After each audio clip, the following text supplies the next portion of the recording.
You're listening to the Health and Wellness Podcast, curated by Dr. Lori Marzell. Dr. Marzell is a primary care physician that combines the wisdom of natural medicine with modern medicine to help facilitate the body's inherent ability to restore and maintain optimal health. She focuses on evidence-based nutritional therapy for food allergies and in bioidentical hormone replacement. She is a twice published author, a long-standing member of the North American Menopause Society, and a certified menopause practitioner. We are on a mission to empower you with the knowledge and expertise that Dr. Marzell has earned throughout her career. We hope you enjoy and want to thank you for being with us today. Without further ado, here's Dr. Marzell. Enjoy the show. Hi, this is Dr. Marzell. This is part 2 of a little talk I'm giving on food allergy problems. In the first talk, I talked about ADD in children and how it can be related to food sensitivities. I'd like to talk a little bit more about that because it's not only children that can react very strongly to a food and have mental changes occur. Obviously, if children are kind of fun to work with because they are pretty easy to see how quickly they can change and how strongly they can react. But also is very interesting because you can see quick resolution of problems that they have as well. And so I have worked with some kids and I've seen them exposed to a food allergen reacting within a few hours. Now this is not an IgE, peanut, life-threatening type of allergy reaction. These are subtle differences, but they're roadblocks to good function in the body. So I am rather fascinated by the different mental changes that you can see, not just with children.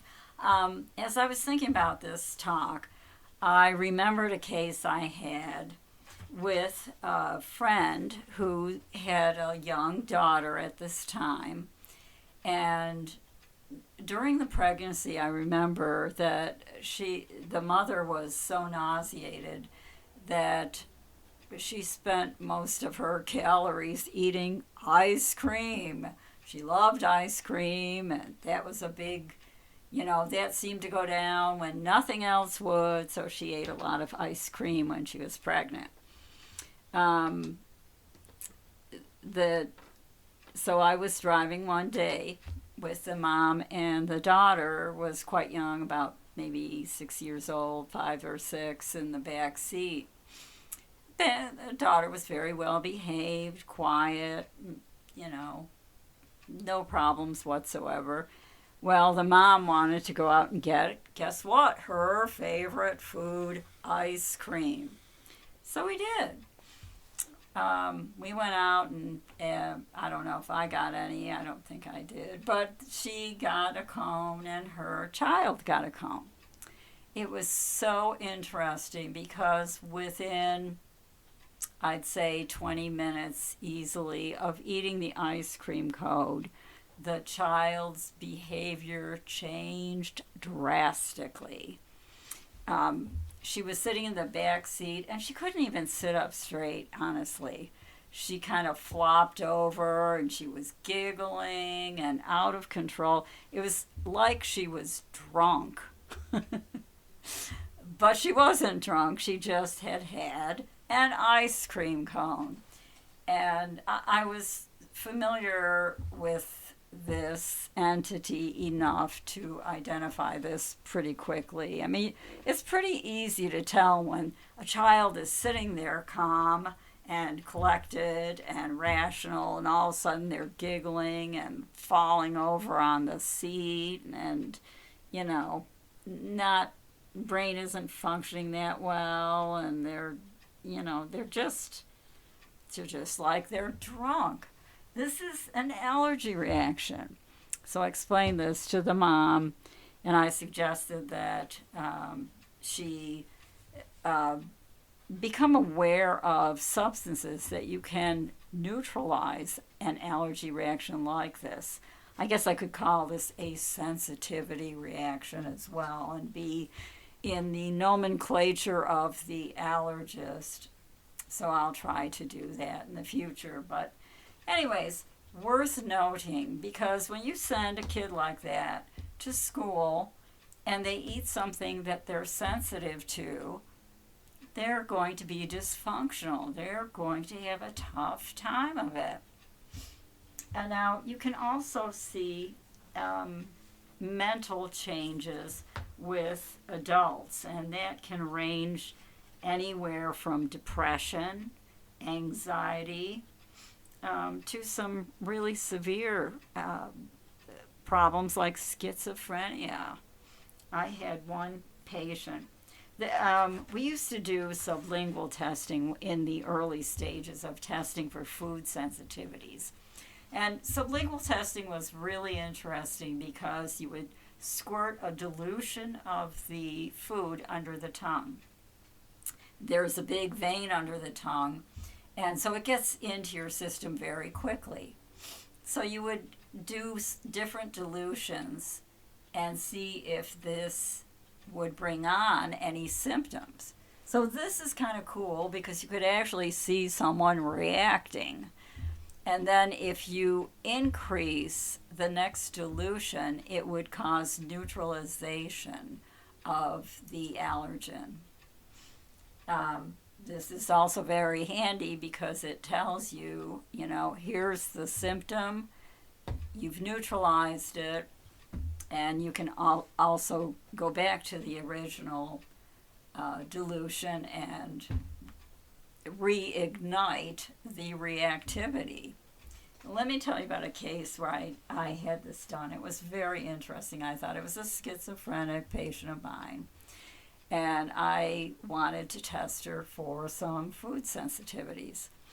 So we used the sublingual testing for this patient, and I tested her for I forgot what exactly. I don't know if this is wheat or dairy or something like that. It was probably a common allergen.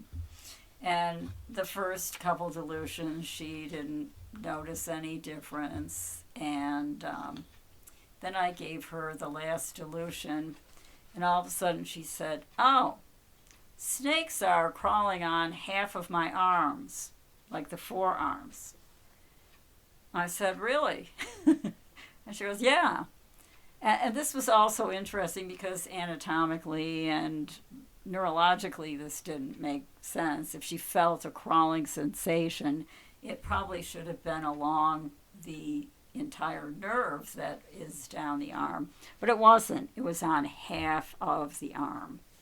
So anyways, I said, "Well, okay, let me just give you this," and I didn't tell her what I expected to happen. I gave her the next solution up, and she said, "Oh, the snakes are gone. The tingly snake feeling, they're gone." And I said, "Oh, okay." and you have to wait so many minutes for this to manifest and so on.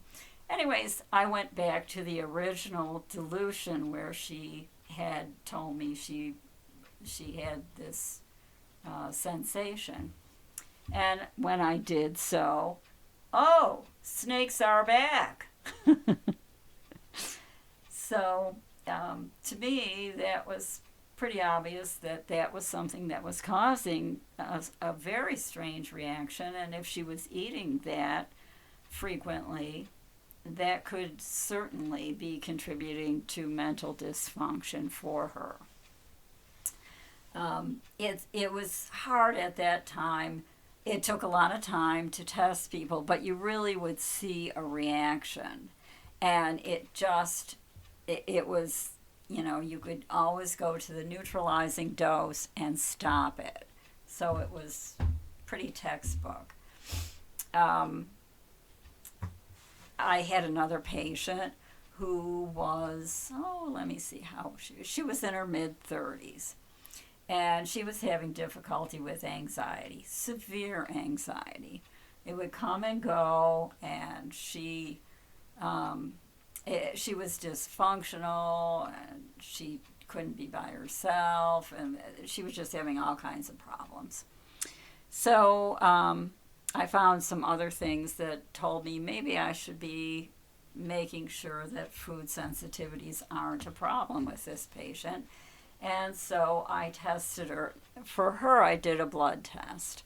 I looked for antibodies, production to different foods, and I found out that she was allergic to several foods, or you could say she was sensitive to several foods, and one of them was chicken.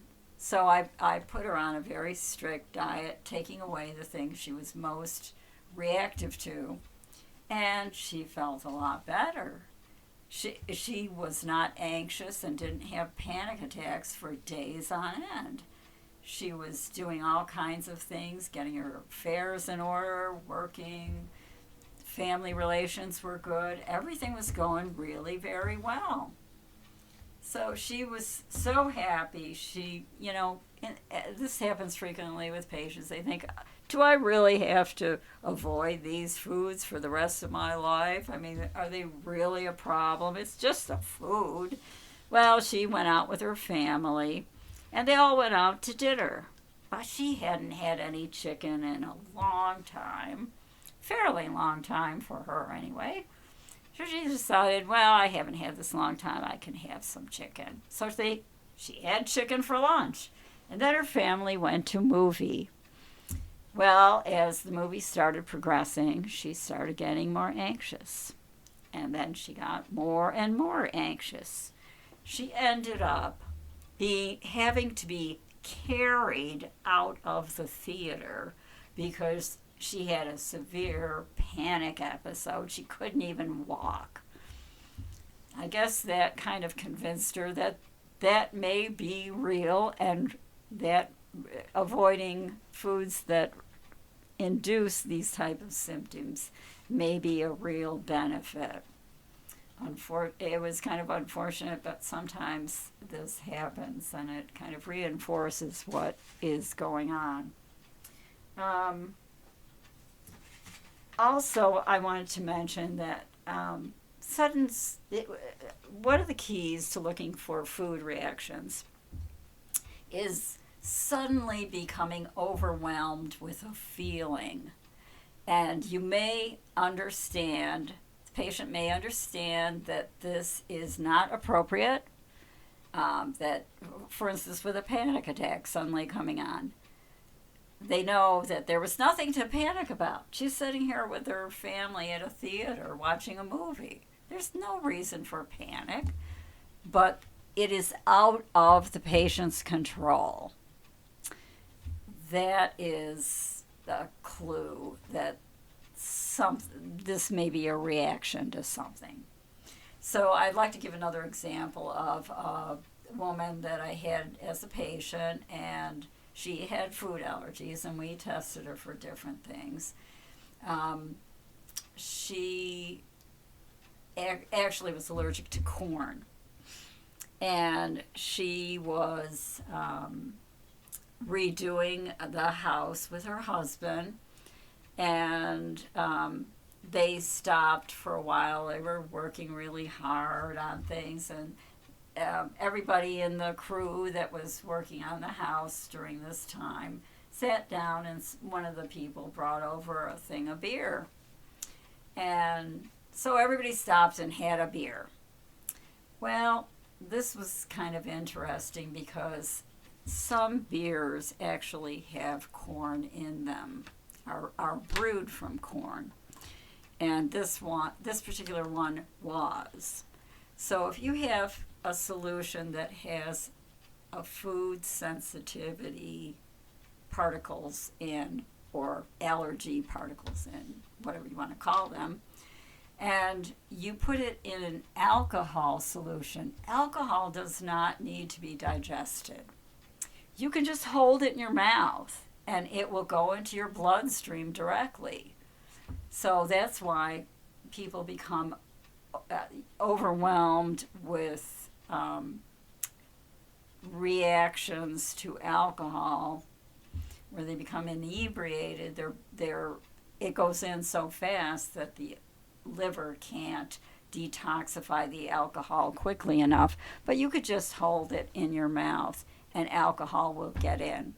Well, so if you put an allergen in an alcohol solution and then you're drinking it, or putting it in your mouth even, that will throw that into your system.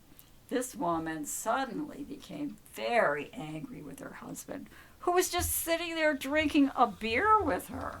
There was no reason for this, but she couldn't help it.